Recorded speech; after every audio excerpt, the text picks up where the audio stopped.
Welcome welcome welcome साथियों, नमस्कार। मैं हूं डॉक्टर लोकेश बाली। यूनिट नंबर 2 की हम प्रैक्टिस कर रहे हैं हिंदी साहित्य के अंदर। ये एक ऐसी यूनिट है जहां से सबसे ज्यादा सवाल हमसे पूछे जाते हैं एनटीए के द्वारा। तो बहुत ही विस्तार से डीपली हम क्वेश्चंस को सॉल्व कर रहे हैं। क्या हाल है साथियों? सबके सब आ जाइए। नमस्ते नमस्ते नमस्ते। तो चलिए साथियों, हम कुछ क्वेश्चंस की तरफ चलते हैं। और ये क्वेश्चन हमने सब बहुत सारे क्वेश्चन समझ लिए थे। हम आगे बढ़ेंगे। इश्क भरा है देख ले और जगत से दूर, एक अचंबा हमने देखा देहरी का नासूर। सियावर रामचंद्र जी की जय, शरणम शंकर हरिओम, जय जय सिया राम बजरंग बली। तो सबसे पहले इसका सही आंसर है साथियों, ये है कुआं। क्या है ये साथियों? कुआं इसका अभिप्राय है। इसका मतलब क्या है? इश्क भरा है देख ले और जगत से दूर, एक अचंबा हमने देखा देहरी का नासूर। खुसरो हिंदी के प्रथम कवि हैं और सूफियाना है। खुसरो क्या है? हिंदी के प्रथम कवि हैं। अब देखो, सब लोगों ने इसको प्रथम नहीं माना है। किसने प्रथम माना है ये बताओ? अलग अलग विद्वानों ने, अलग अलग लोगों ने माना है। इनका वास्तविक जो नाम है, खुसरो का वास्तविक नाम जो है, कोई बताना चाहे तो मुझे बताए। उनका नाम है साथियों अबुल हसन यमीनुद्दीन। इनका असल नाम है साथियों, ये आप यहां पर देख सकते हैं। अब मुझे यहां पर ये बताओ कमेंट करके कि इसको खुसरो नाम, अमीर खुसरो यानी अमीर शब्द किसने जोड़ा? इनको अमीर खुसरो की उपाधि किसने दी थी? ये मुझे कमेंट करके आप लोग बताएंगे। सब लोग कमेंट करो। मनीषा, कितने क्वेश्चन करा दिए? ये पहला ही क्वेश्चन चल रहा है। आप मुझे बताओ कि खुसरो की उपाधि किसने दी थी? आप लोग 10 बजे से लेट मत हुआ करो, 10 बजे तक आ जाइए। खुसरो की उपाधि किसने दी थी? एक कह रहा है, सोनू कह रहा है निजामुद्दीन औलिया ने दी थी। और बताओ कमेंट करके। चलिए, खुसरो की उपाधि दी थी। अब मुझे बताओ अमीर की उपाधि किसने दी थी? अमीर की उपाधि किसने दी? चलो, खुसरो की उपाधि मान ली। एक उपाधि है साथियों, उनको खुसरो कहा, अमीर किसने कहा? अमीर की उपाधि किसने दी थी बताओ? खुसरो की मान ली, अमीर की उपाधि किसने दी? सवाल यही है सबसे बड़ा। अब वो सवाल आएंगे जो सब लोगों को नहीं पता होते हैं, वही सवाल पूछे जाएंगे। जो आम किताबों में होते हैं वो सवाल नहीं पूछे जाएंगे। अब क्वेश्चंस का लेवल बहुत ज्यादा बदल गया है। अब आपको ये बताना है कि अमीर की उपाधि किसने दी? इनको साथियों अमीर की उपाधि दी थी जलालुद्दीन फिरोज खिलजी ने। किसने दी थी? जलालुद्दीन फिरोज खिलजी ने इनको अमीर की उपलब्धि दी थी, एक कविता से प्रसन्न होकर। क्या है? खिलजी ने इसको, बादशाह जलालुद्दीन खिलजी ने इसको अमीर की उपाधि दी थी, एक उससे प्रसन्न होकर। आगे बढ़े। जलालुद्दीन खिलजी। अगला सवाल, निम्नलिखित में से कौन सी रचना पुष्पदत्त द्वारा रचित है? बताइए, कौन सी रचना पुष्पदत्त के द्वारा रचित? सोचो, आंसर दो, जब तक मैं नाश्ते की एक बाइट ले लेता हूं। क्या ले लेता हूं? नाश्ते की एक बाइट ले लेता हूं।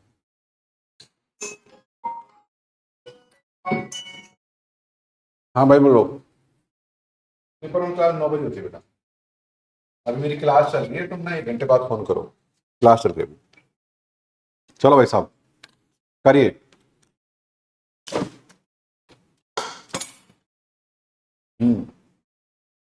तो आप लोगों ने ए आंसर दिया है, रिया ने सी दिया है, राम किसी ने ए बी सी दिया है, मनीषा कुमारी ने ए दिया। देखो, जितने भी लोग क्लास देख रहे हैं, आप लोग ना अपना मत जरूर दिया करो कि भाई आपके अनुसार क्या सही हो सकता। जरूर दिया करो, इस बात को जरूर बताया करो। गलत हो जाएगा तो सही कर देंगे, लेकिन थोड़ा प्रैक्टिस तो करो भाई। चलो, इसका सही आंसर है साथियों ए सी डी। महापुराण इन्होंने लिखा, जय सहज चरित्र इन्होंने लिखा, और साथियों डी इनका एक उपन्यास है नायक कुमार चरित्र। इनकी 3 रचना ही सबसे प्रमुख रचना है, ये ध्यान रखना। ये 3 रचना इनकी प्रमुख रचना है। तो सही आंसर है साथियों सी। ओके, कुछ भी हो आप आंसर जरूर दिया करो, चाहे गलत ही दो, आप थोड़ा सा रिकॉल करने की कोशिश करो, थोड़ा सोचने की कोशिश करो। देखो जितना सोचोगे उतना दिमाग में कंठस्थ होती जाएंगी चीजें, है ना अंजलि, सही कह रहा हूं ना? तो आप लोग थोड़ा सा रिकॉल करने की कोशिश करो, सोचने की कोशिश करो कि भाई साहब इसमें क्या आंसर आ सकता है। अगला सवाल हमारा, निम्नलिखित रचनाओं को उनके रचनाकारों के साथ सुमेलित करो। प्राकृत प्रकाश, श्रावणकाचार, प्रबंध चिंतामणि, कुमार पाल प्रतिबोध। चलिए सही आंसर दो, क्या क्या हो सकता है? देखो प्राकृत प्रकाश है वरुचि की रचना, किसकी है? प्राकृत प्रकाश साथियों वरुचि। श्रावणकाचार आप सभी को पता है, श्रावणकाचार जो रचना है वो किसकी है बताओ? देवसेन की, ठीक है। प्रबंध चिंतामणि है साथियों हमारे जैनाचार्य मेरुतंग की। कुमार पाल प्रतिबोध, देखो जो कुमार पाल प्रतिबोध है साथियों वो सोमप्रभ सूरी की रचना है, जो मैंने आपको कल की क्लास में ही कराया था। सोमप्रभ सूरी आज तो नहीं कराया, कल की पिछली क्लास में कराया था। कुमार पाल इसमें पहले वो पिछली क्लास में कराया था। कुमार पाल है सोमप्रभ सूरी, ये आंसर है साथियों इसका। एक कह रहा है कुछ दिख नहीं रहा है, भाई ऐसे कैसे नहीं दिख रहा है, मैं तो खुद मेरे सामने सब कुछ दिख रहा है भाई, है? कोई मनीषा, एक ना जिन लोगों को क्लास नहीं दिखती है, कभी गड़बड़ होती है, तो आप लोग क्या करो एक बार वीडियो को बंद करा करो, एप्लीकेशन को फिर से ओपन करो, सब कुछ आपको दिखने लग जाएगा, सब कुछ। तो ऐसे आप एक बार कर लिया करो, ओके। चलो भाई साहब अगले सवाल की तरफ चलते हैं। अच्छा आप चाहते हो कि मैं इनके बारे में कुछ समझा दूं आपको? एक काम करते हैं, इनके बारे में कुछ चीजें हम लोग समझ लेते हैं। कहाँ समझे, लेकिन इसमें जगह ही नहीं बची, अगले पेज में समझ लें। इसमें इसमें है कुछ 27 28 वाला चला गया। चलो एक एक चीज के हम थोड़ा समझ लेते हैं हम यहाँ पर। ये वो एक दो ये है हमारे प्रकाश वरुचि के प्राकृत प्रकाश लिखा था वरुचि ने। वरुचि के बारे में कुछ लिख लो, मैं मिटाता जाऊंगा आपको। वरुचि के बारे में जान लेते हैं। वरुचि ने की जो प्रमुख रचना है इनकी जो है अष्टाध्यायी, एक इनकी रचना है अष्टाध्यायी व्रत, एक इनकी जो प्रमुख रचना है वो है प्राकृत प्रकाश, जो मैंने अभी बताया आपको, अभी जिसका सवाल में आया है। एक इनकी प्रमुख है लिंगानुशासन, लिखते जाओ लिंगानुशासन। एक इसकी राक्षस नाम की रचना भी साथियों प्रमुख रचनाओं में से एक है। ये इनके वरुचि के प्रमुख ग्रंथ हैं। ये साथियों वरुचि के आप प्रमुख ग्रंथ लिख लीजिए। पहला है इनमें से अष्टाध्यायी व्रत, दूसरा है प्राकृत प्रकाश, तीसरा है लिंगानुशासन और चौथा है साथियों राक्षस। ये इनकी प्रमुख रचना है। ये इनके साथियों क्या है? प्रमुख रचना है। यह है साथियों हमारे वरुचि की। वरुचि के अलावा मैं अगर आपको लिखाना चाहूं यहां पर तो देवसेन के बारे में और लिख लो। देवसेन, अब देवसेन की प्रमुख चीजें क्या हैं? ये देवसेन जो है साथियों इन्होंने श्रवणाचार्य लिखी। अब इनकी जो रचना है जिसका नाम है श्रावकाचार। अब श्रावकाचार की जो प्रमुख विशेषताएं इसको आप लिख लो। इसमें 250 दोहे हैं, दोहों में एक सेकंड 250 दोहे हैं। धर्म का वर्णन मिलेगा आपको इसमें। 250 दोहे हैं और धर्म का वर्णन मिलेगा। और 933 में इसकी रचना की गई, 933 में इसकी रचना की गई। ये भी नोट कर लो आप, ठीक है? ये चीजें आप एक बार नोट कर लो। अब हम बात करते हैं यहां पर मेरुतुंग के बारे में। ये जैन आचार्य मेरुतंग, इसके बारे में कुछ चीजें आपको अच्छा बेटा ऐसे होता है, ठीक। अब लिखते हैं हम जैन आचार्य मेरुतुंग के बारे में। इनकी क्या, ये 14वीं शताब्दी के लेखक। सबसे पहले ये 14वीं सदी के कवि थे। इनके प्रमुख रचना थी प्रबंध चिंतामणि। प्रबंध चिंतामणि इनकी प्रमुख रचना थी प्रबंध चिंतामणि। लिख लो, आप नोट कर लो, लिख लो। मैंने सोमभद्र सूरी के बारे में आपको लिखा दिया, लेकिन फिर भी लिखा देता हूं। सोमप्रभ सूरी, इसके बारे में लिख लो। ये 13वीं सदी में थे, जैनाचार्य थे। इनकी प्रमुख रचना है वो है कुमार प्रतिबोध। कुमार प्रतिबोध। अब ये 2-3 चीजें नोट कर लो, काम आएगा। 2-3 चीजें नोट कर लो, काम आएगा। ठीक है, नोट कर लो। थ्योरी क्लास कंटेंट के अंदर मिल जाएंगे। गुड्डी कह रही है थ्योरी क्लास कंटेंट के अंदर मैंने फोल्डर बना रखे, सारी थ्योरी क्लास वहीं पर मिल जाएंगे आपको। अगला सवाल, सिद्ध हेमचंद्र शब्दानुशासन किस तरीके का ग्रंथ है?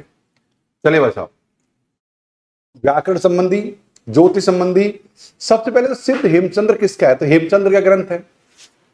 सबसे पता है सब कवि हेमचंद्र का ग्रंथ है ये। मैडम ने क्या किया, दाल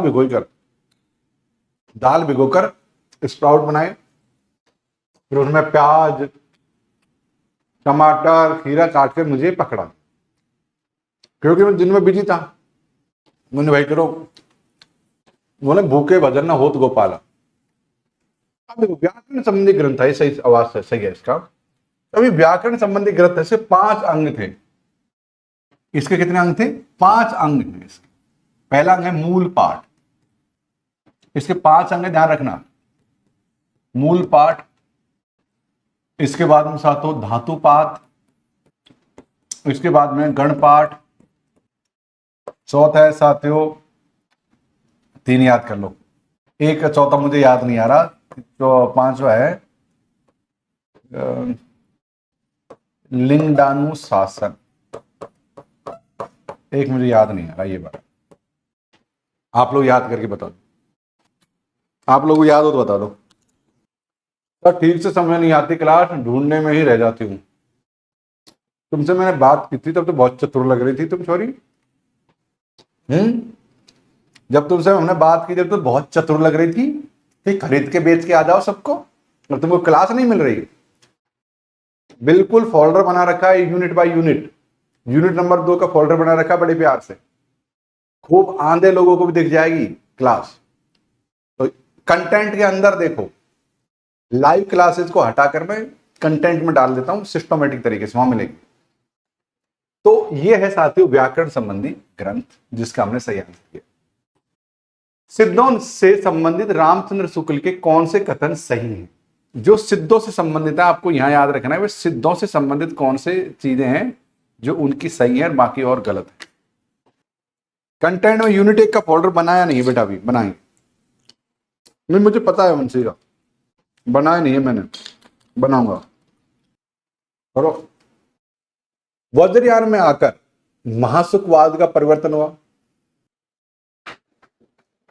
वज्रयान में अगर महासुखवाद का परिवर्तन हुआ, जिसमें साधक मतलब जिस प्रकार के नमक और पानी घुल जाता है ना, उस प्रकार से साधक साधना में लीन हो जाता है। चलिए, नाथ पंथियों की परंपरा से, नाथ सिद्धों की परंपरा से नहीं निकला है, गलत बात। सिद्धों का साहित्य शुद्ध साहित्य के अंतर्गत नहीं आता। सिद्धों की वानियां सांकेतिक नहीं है। कौन सा कथन सही है? ए और सी सही है, बस ए और सी सही है, बाकी गलत है। नाथ पंथ सिद्धों की परंपरा से नहीं निकला। क्या यह बात सही है? मतलब रामचंद्र शुक्ल के कौन कौन से कथन सही हैं? यहां पर रामचंद्र शुक्ल ने कौन सी बात मानी? बात रामचंद्र शुक्ल की हो रही, और लोगों ने क्या कहा कि इसके बारे में, उससे हमें मतलब नहीं है। केवल रामचंद्र शुक्ल ने क्या कहा है उससे मतलब है, और उन्होंने ये कहा है। निम्नलिखित पंक्तियों को, अरे ये तो पंक्ति कहां है, ये देखिए, रचना के अनुसार निम्नलिखित कवियों का सही क्रम बताइए। रचना के अनुसार सही क्रम बताओ। तुम, आपको मेरे खाने की आवाज तो नहीं आ रही है ना? दाल को चबाने की आवाज आ रही है आप तक? थोड़ा अजीब लगता होगा, आ रही है? खाने का मन कर रहा है? कौन कौन खाना चाहता है? खाओगे आप तो लोग? JRF पास कर को मेरे इस बार ऑफिस आ जाओ, सबके सब, सबको खिलाएंगे अच्छी वाली दाल, मस्त। शिवानी का मन कर रहा है, चलिए भाई साहब। रचना काल के अनुसार निम्नलिखित कवियों का आपको क्रम लगाना है। दालों के अलावा बहुत कुछ भाई। कोई स्टूडेंट कह रहा है क्लास अटक गई है क्या? नहीं भाई, क्लास चल रही है यार, ऐसा मत करो कि क्लास अटक नहीं रही है। चलिए चलिए, सबसे पहले तो इसमें साथियों सरापा, लुईपा, पुष्पदत्त और साथियों डी आंसर इसका सही है। क्या है? डी आंसर सही है। सोनू ने, सब लोगों ने, कई लोगों ने डी आंसर यहां पर दिया है। ये सोनू अहिवार जो हैं, ये सोनू आपका नाम है, आपके पति का नाम है, या आप सोनू ही हो? थोड़ा सा कंफ्यूजन है इसमें। आप लोगों को कई बार कॉल भी आता है, आपका बहुत बार कॉल आता है, तुम बड़े अच्छे विद्यार्थी हो हमारे, बहुत सुलझे हुए, इंटेलिजेंट तो हुए, इसमें कोई डाउट नहीं है। मैं देखता हूं सर, मैं सोनू ही हूं। ओके, मनीषा के कम साहा कह रही है कि मेरा नाम ले लो। मनीषा नाम लेता रहा हूं आपका, पूरा नाम नहीं ले रहा, बस केवल मनीषा मनीषा ले रहा हूं। आंसर दो इसका।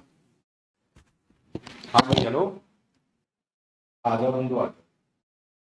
ठीक ठीक, कुछ लिखने इनके बारे में? सर मैं भी मनीषा हूं, जयपुर से। हाँ मुझे पता है, आपसे मेरी बात हुई है, आपके पति फौज में हैं। फौज में आई थी, मतलब कुछ ऐसी जॉब कर रहे हैं, हाउस वाइफ है, और काफी दिन बाद में फिर से तैयारी करना आपने शुरू किया है। और आपने बहुत मुझसे बात की थी, याद है मुझे, जब मैं जयपुर जा रहा था, रास्ते में मुझसे बात की थी, काफी देर तक बात की थी आपने। उसके बाद में सोनिका मैडम से बात की, आपने बहुत बात की, मुझे याददाश्त मेरी अच्छी, इसलिए मैं इतना डेटा याद रख पाता हूँ कि याददाश्त मेरी काफी अच्छी है। यहाँ पर एक चीज को समझ लेते, सबसे पहले हम ना सरापा के बारे में समझते हैं। सरापा कौन है? चलिए सरापा के बारे में समझते हैं। भाई सरापा के लिए क्या क्या चीजें महत्वपूर्ण हुई। ये साथियों सरापा एक बहुत ही शानदार लेखक है। इनकी प्रमुख रचना जो है वो है साथियों दोहा। देखो गीति, इनकी रचना है जो बहुत महत्वपूर्ण है वो है दोहा गीति घोष। ये संत परंपरा का आदि ग्रंथ है। ये संत परंपरा का आदि ग्रंथ माना। क्या साथियों? ये संत परंपरा का आदि ग्रंथ माना जाता है। एक इसकी महत्वपूर्ण पुस्तक है जो है साथियों चर्या। ये आप लोगों ने इसका नाम जरूर से सुना होगा। ये साथियों चर्या उनकी प्रमुख पुस्तक। नोट कर लिया आपने? ये आप ना सरापा के बारे में नोट कर, सब लोग नोट कर। गुरु ने आपका माइक कहाँ गया? वॉइस सही नहीं आ रही। हाँ यार सोनू मैं भूल गया था, इधर लगा लिया, अब सही है। ठीक है, अब हम बात करते हैं लुईपा के बारे में। सरापा होगा, अब हम थोड़ा लुईपा के बारे में समझ लेते हैं कि लुईपा कौन थे। भाई आप ये तो समझ रहे हो ना, पा जिनके लग रहे हैं वो कौन है? लुईपा ये सरापा के ही साथियों शिष्य थे। ये सरापा के ही शिष्य थे और सिद्धों में इनका सबसे ऊंचा स्थान था। 84 जो सिद्ध थे ना, उनके आगे पा लगता है, उनके आगे पा लगता है। सिद्ध लोग हैं, इससे कहने की जरूरत नहीं, आप लोग जानते ही हो। लेकिन यहां पर लुईपा थे ना, ये श्रेष्ठ थे। 84 सिद्धों में इनका सबसे ऊंचा स्थान माना गया था, इसका लुईपा का।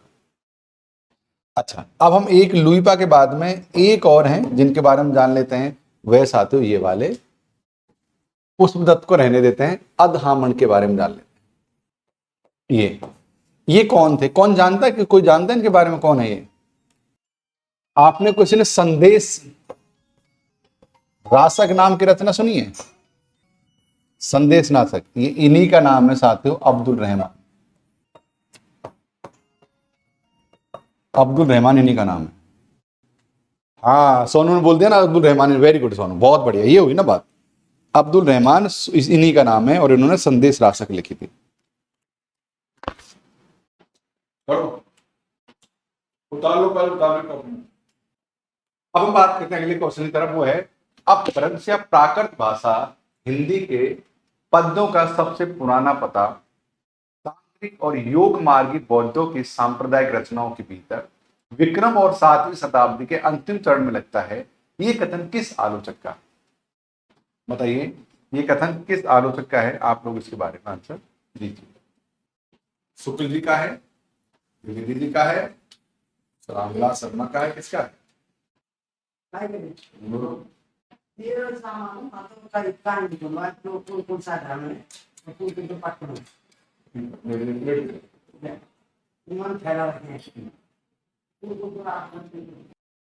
रामचंद्र शुक्ल जी साथ में से सही आंसर क्या है? ये कथन है रामचंद्र शुक्ल जी का, जो आप लोगों ने आंसर दिया है, मैक्सिमम लोगों ने वही आंसर।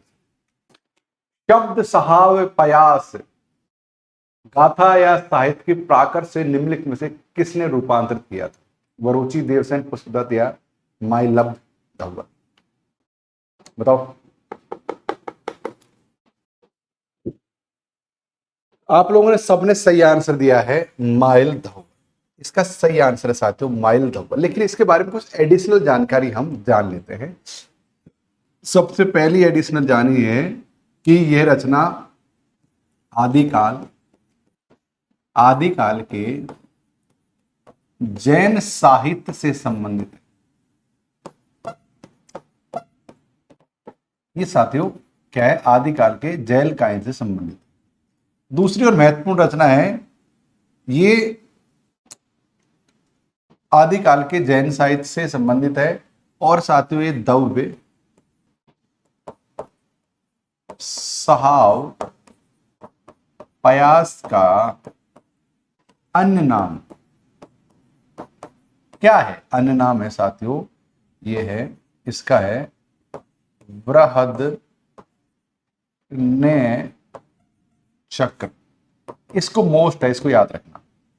इसका जो अन्य नाम है ना, वो है वृद्ध नयन चक्र। ये मोस्ट है, ये ध्यान रखना, क्योंकि इस पुस्तक का केवल एक ही नाम नहीं है, इसका दूसरा नाम है वहद नयन चक्र, इसका दूसरा नाम। ओके, ये दो चीज आपको याद रखनी। अब हम अगले सवाल की तरफ चलते हैं। आध्यात्मिक रंग के चश्मे आजकल बहुत सस्ते हो गए हैं। शुक्ल ने यह टिप्पणी किस कवि के बारे में की थी? इसको तो हर कोई जानता है, मुझे पता है कि किसके बारे में कही है ये बात। बताओ। विद्यापति। बहुत बढ़िया, ये पंक्ति कही है विद्यापति के बारे में। विद्यापति कुछ चीजें जान लेते हैं। इनकी प्रमुख रचना है जिसका नाम है कीर्तिलता का और कीर्तिपता का। इनकी कीर्तिलता विद्यापति की ऐतिहासिक रचना है, ऐतिहासिक रचना है।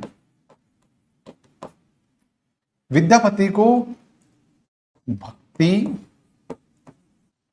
भक्ति काल, माफ करना, आदिकाल और भक्ति काल, इनको आदिकाल और भक्ति काल का संधि कवि कहा जाता है।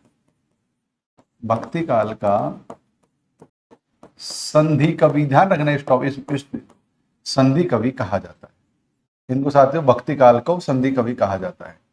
अब इनकी जो प्रमुख रचना है वो कीर्तिलता, कीर्तिपता का, पदावली, ये इनकी प्रमुख रचना है। कीर्तिलता ऐतिहासिक रचना है। आदिकाल और भक्ति काल का संधि कवि इनको कहा जाता है। और कीर्तिलता, कीर्तिपता इनकी पता का इनकी प्रमुख ग्रंथ है। पदावली मैथिली भाषा में लिखी गई, बिल्कुल सही है, शाबाश। कीर्तिलता 1403 में लिखी गई है और हट में, वेरी गुड सोनू, शाबाश, बहुत बढ़िया। इसी तरीके से आप लोग एडिशनल चीजें कमेंट्स में करते जाओ ताकि आप लोग चीजों को रिकॉल कर सकें अच्छी तरीके से। आगे बढ़े, अगला सवाल की तरफ चलते हैं। नगर बहिए डोबी तो हरी कुड़िया छई, छोड़ आई सो बाहे नाड़िया, पंक्ति किसकी है? कुछ लोग कह रहे हैं लुईपा, पता नहीं सर इसका। अंजलि ने डी आंसर दिया है, बी आंसर दिया। और बताइए, इसका सही आंसर है साथियों कडप्पा। अब ना कडप्पा के बारे में कुछ चीजें मैं आपको समझा देता हूं, इसके बारे में कुछ चीजें समझा देता हूं। ये साथियों कडप्पा जो हैं, ये साथियों 1820 ईस्वी में जन्मे।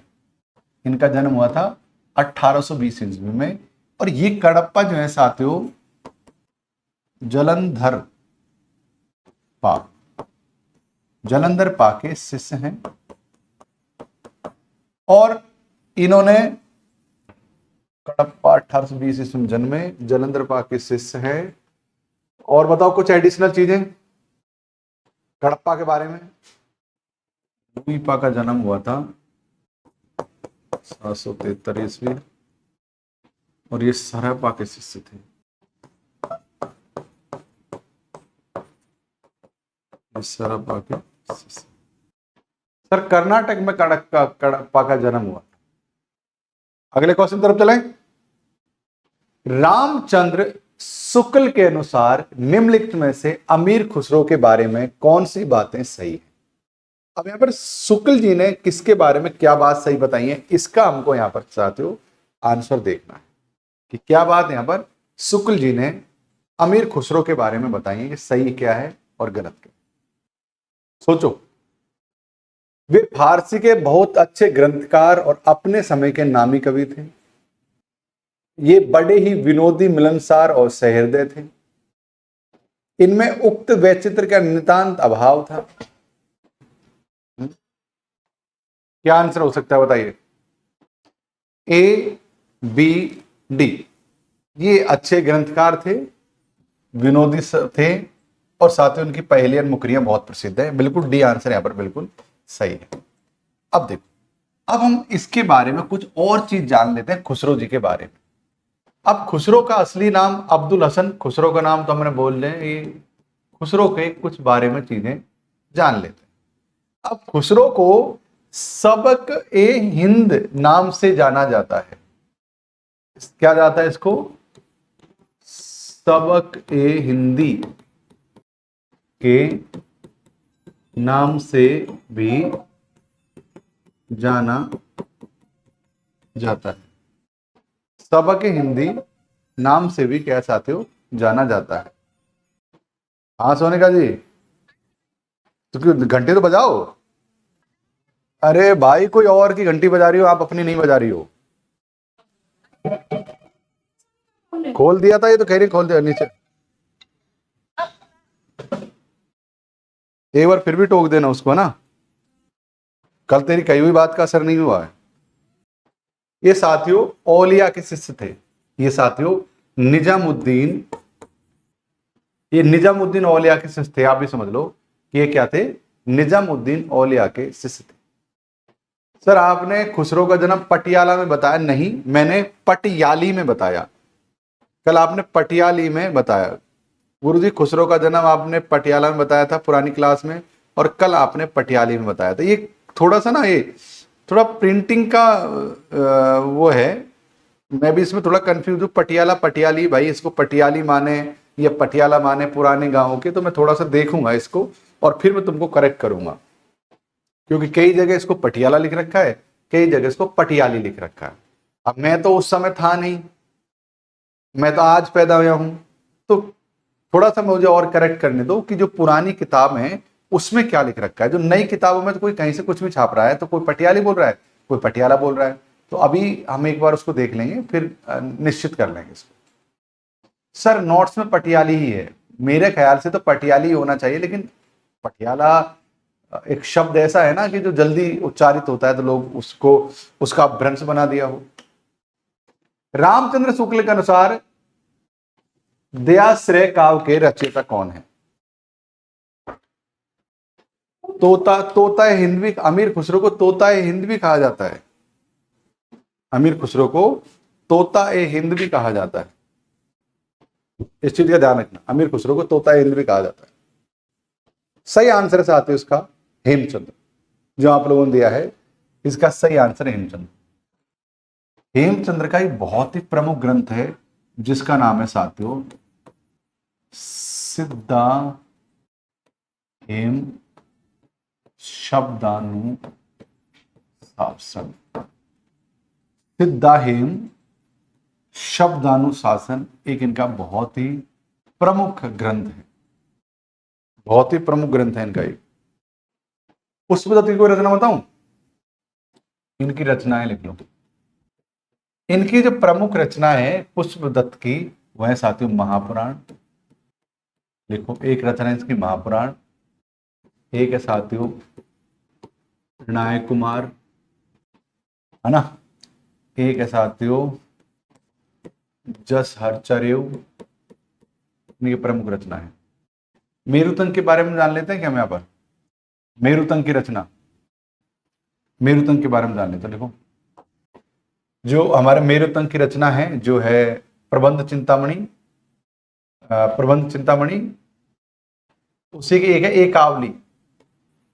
विद्याधर की रचना है प्रबंध चिंतामणि, उसकी एक हिस्सा है वो है एकावली। इसका सही आंसर है हेमचंद्र। क्या है? हेमचंद्र इसका सही आंसर। अगला सवाल, राहुल सांकृत्यायन ने हिंदी का काव्य धारा को भूमिका में आदिकाल के किस कवि को हिंदी का सबसे बड़ा कवि माना है? हेमचंद्र, स्वयंभू, सरपा या गोरखनाथ? हेमचंद्र, स्वयंभू, सरपा, गोरखनाथ। राहुल सांकृत्यायन की एक रचना है हिंदी काव्य धारा, इसमें इन्होंने क्या लिखा? इनकी रचना हिंदी काव्य धारा। राहुल सांकृत्यायन की रचना है जिसका नाम है हिंदी काव्य धारा, हिंदी काव्य धारा। क्या है रचना? एक रचना जिसका नाम है हिंदी काव्य। अब हिंदी काव्य धारा में इन्होंने स्वयंभू को हिंदी का सबसे बड़ा कवि माना है। क्या माना है? हिंदी काव्य धारा में राहुल सांकृत्यायन ने स्वयंभू को सबसे बड़ा कवि माना है। राहुल सांकृत्यायन हिंदी का पहला कवि सरहपा को माना, सबसे बड़ा कवि और पहला कवि सरहपा को माना। पहली बार सबसे बड़ा कवि, देखो, हिंदी का पहला कवि सरहपा को माना है राहुल सांकृत्यायन ने, और हिंदी का सबसे बड़ा कवि उन्होंने किसको माना है? स्वयंभू को माना है। तो ये चीजें, दोनों ही चीजें साथ, इसको ध्यान से देख लेना।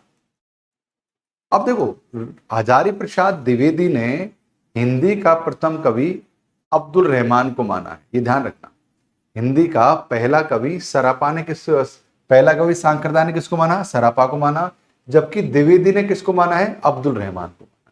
ठीक है, ये अलग अलग लोगों की अलग अलग चॉइस थी कि कौन को पहला मानना है, किसको सबसे बड़ा मानना है। ठीक है, कुमार प्रतिबोध इनमें से किस जैनाचार्य की रचना है? कुमार प्रतिबोध, लिखो, कुमार प्रतिबोध इनमें से किस जैन आचार्य की रचना है? तू भी सुन बेखबर प्रेम कर, प्रेम कर, पढ़ाई से प्रेम कर। कुमारपाल प्रतिबोध में यह साथियों सोमभद्र सूरी को उन्होंने, सही आंसर क्या है? सोमभद्र सूरी। क्या साथियों? सोमभद्र सूरी। इन्होंने कुमारपाल प्रतिबोध की रचना की थी। मैं कितनी बार आप लोगों से कह चुका हूं कि इन्होंने 1241 ईस्वी में, 1241 में क्या किया था? कुमारपाल प्रतिबोध, कुमारपाल प्रतिबोध, इसकी रचना की थी सोमभद्र सूरी ने। ये साथी मोस्ट क्या की थी? सोमभद्र सूरी ने 1240 में कुमारपाल प्रतिबोध की रचना की थी। Okay, got it? सुबह पढ़ने में कैसा मजा आ रहा है मुझे बताओ? मॉर्निंग में पढ़ने में कैसा मजा आ रहा है आप लोग? शाम को जो क्लास होती थी हमने उसको दिन में शिफ्ट कर दिया है, क्योंकि दिन में अभी मैं भी थोड़ा सा फ्री रहता हूं। तो दिन में पढ़ने में कैसा मजा आ रहा है मुझे बताओ कमेंट करके। सोनू कह रहे हैं सर बहुत मजा आ रहा है, अंजलि भी कह रही है सर बहुत अच्छा। बताओ, अच्छा लग रहा है? पक्की बात? तो अब हम सुबह 10 बजे से ही पढ़ाई करेंगे डेली, और मैं भूलूंगा नहीं, मतलब डेली ही पढ़ाई करेंगे सुबह 10 बजे से। सर बहुत अच्छा लग रहा है। देखो, जिन लोगों ने इकाई नंबर 2 की थ्योरेटिकल पार्ट नहीं देखा है वो कंटेंट में जाकर थ्योरी की क्लास देख ले।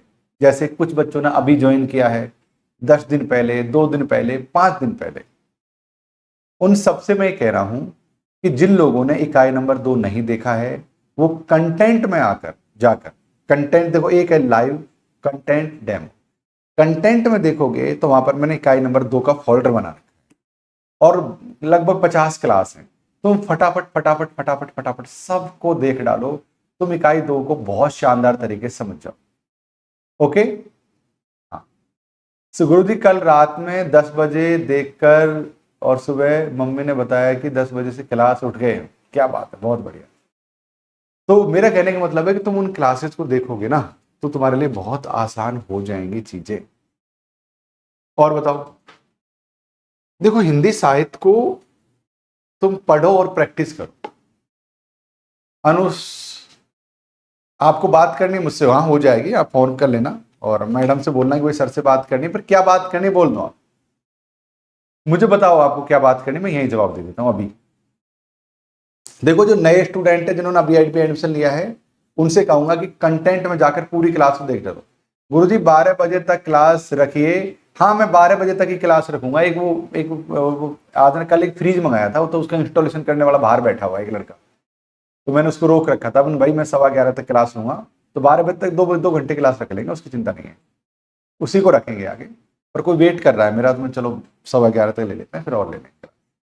जब तक आप लोगों ने इकाई नंबर 2 नहीं देखी है, सब लोग इकाई नंबर 2 देख डालो, 100% मजा आ जाएगा आपको।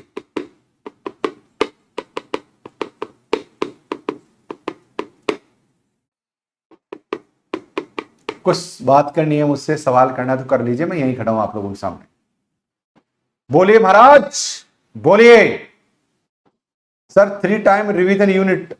सर जी अभी कॉल लगाऊंगी कोर्स रिलेटेड।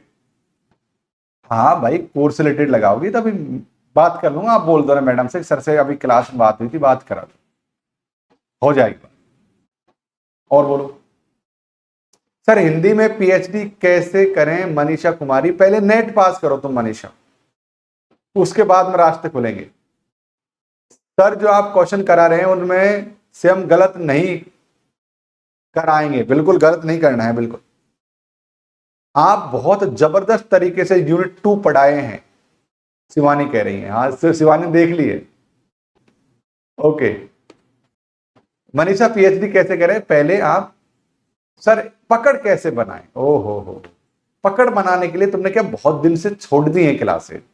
पकड़ बनाने के लिए एक बार मेरी यूनिट नंबर 2 की पूरी थ्योरेटिकल क्लास देख डालो, देख डालो, वहीं से पकड़ बनेगी। सर फॉर्म नहीं भरा है, सेंट्रल लेवल का कास्ट लग रहा है, देखो 20 तारीख लास्ट डेट है, कास्ट सर्टिफिकेट बन जाएगा। पहली बात तो अगर आप बनाना चाहो तो सर्टिफिकेट बन जाएगा, नहीं तो स्टेट का भी लगा सकते हो, ऐसे कोई दिक्कत नहीं है। अगर नहीं है तो तुम स्टेट का लगा दो, पर सेंटर का बनवा लो। सेंटर का बनने में 5-7 दिन का समय लगता है, ज्यादा समय नहीं लगता है, आराम से बन जाएगा। 20 तारीख लास्ट डेट है अभी, तो तुम बैठी क्यों हो भाई, बनवा लो सर्टिफिकेट। सर नेट के पेपर में डॉक्यूमेंट क्या लगेंगे? कुछ भी डॉक्यूमेंट नहीं लगेंगे नेट के फॉर्म में। आपका डॉक्यूमेंट तो कास्ट सर्टिफिकेट लगेगा, अगर आपके पास है तो, कि अगर आप ST/SC में हो, OBC में हो या जनरल के EWS में हो तो आपका कास्ट सर्टिफिकेट लगेगा, आपका एक फोटो लगेगा और आपका आधार कार्ड लगेगा, बस। उसके नंबर डालेंगे, इसके अतिरिक्त नंबर डालेंगे, आधार कार्ड के, फोटो नहीं लगेगा, आधार कार्ड के नंबर डालेंगे, उसको कुछ नहीं लगेगा, बस आपका कास्ट सर्टिफिकेट लगेगा। हमने तो भर दिया 1 मई को, बहुत बढ़िया किया। जो लोग जितना जल्दी फॉर्म भरेंगे उतना ही जल्द अच्छा है उनके लिए, उतना ही अच्छा है, जो जितना जल्दी फॉर्म भरेगा उतना ही अच्छा है।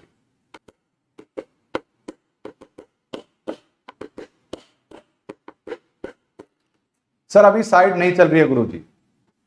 भाई देखो इसलिए कह रहा हूं, भर दो फॉर्म तुम जितना जल्दी हो सके उतना। सर पेपर 1 के PYQ कब से शुरू होंगे? हो तो गए ना, मैथ रीजनिंग में PYQ तो होते हैं 9 बजे। मैथ रीजनिंग की DI चल रही है, PYQ तो करवा रहा हूं, और क्या करवा रहा हूं, उनमें PYQ तो चलते हैं, थ्योरी तो होती नहीं है कुछ, PYQ चलते हैं। हो गए शुरू, PYQ शुरू तो कर रखे, मैथ चल तो रही है ना, मैथ की 4 क्लास हो गई है। सर कविता और कहानी कब से पढ़ाएंगे आप?